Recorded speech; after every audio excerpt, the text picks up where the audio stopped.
need to take them off though, so you can see my feet.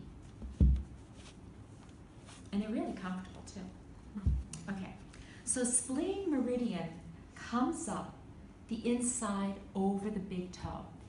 All these meridians that are on the inside and outside, whether it's spleen and bladder, or large intestine, or small intestine, always follow along the junction of the red and white skin. The junction of the red and white skin, which is a lot more obvious when you have a black person, because you can really see the differentiation in their skin tone. But what you will notice is that there's a textural change. There's a color change. And that's where spleen meridian runs along. So we use spleen 1, spleen 2, spleen 3. Spleen 4 is an extremely powerful point, though we don't use it. I use it a ton. It helps clear ancestral chi.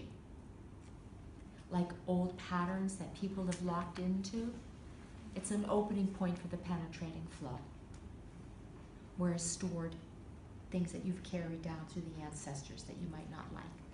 Also holds the good things. Then you have spleen 5. There's a bone here, and my ankle bone here in spleen 5 is right in the middle, right there. That's spleen 5. Now, spleen 6 is very easy to locate, and this is a very powerful point, and we know that this is 3 soon. You've heard that word soon, C-U-N. It's pronounced soon. Is the distance, we have multiple soon distances, but this is 3 soon, and it's from this joint to this joint. This is my 3 soon, from my anatomy. Ryan's 3 soon, being a gentleman, his soon distances, his hands are bigger than mine. His will be this big. When you work with somebody, if you want to know where the points are, line your hand up with their hand and then make adjustments in your measurements according to their hand width.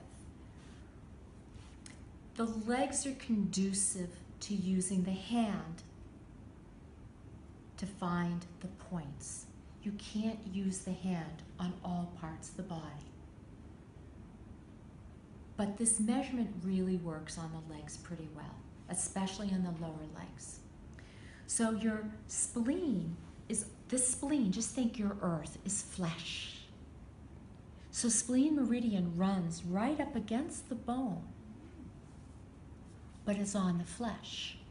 So your spleen 6 point is 3 soon above the medial malleolus, the ankle bone. You take the high point of the ankle bone, you line your hand up, and you come off the bone onto the flesh. Your spleen 7 point is another 3 soon above spleen 6.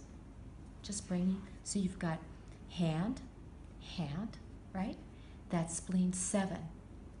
Now what we do to find spleen 8 is all we have to do is find spleen 9 first and then just go down from there.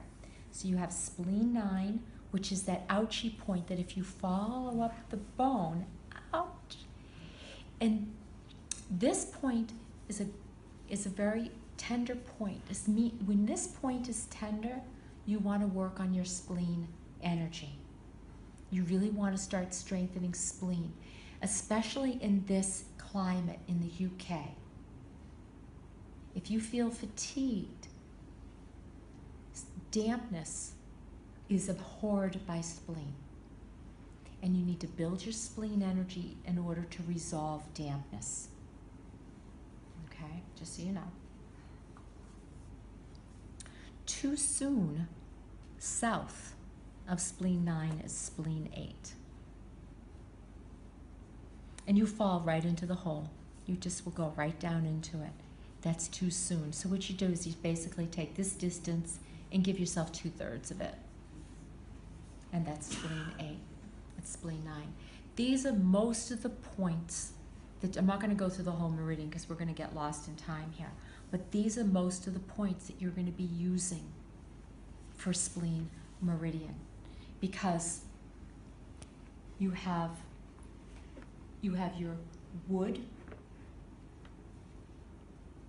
you have your fire, right? You have your source point and your earth point. Remember, in all the yin meridians, your source points are all of your earth points, because the yin source is earth. So those points are duplicated, right? And then you have your metal point, and then you have your water point. Make sense?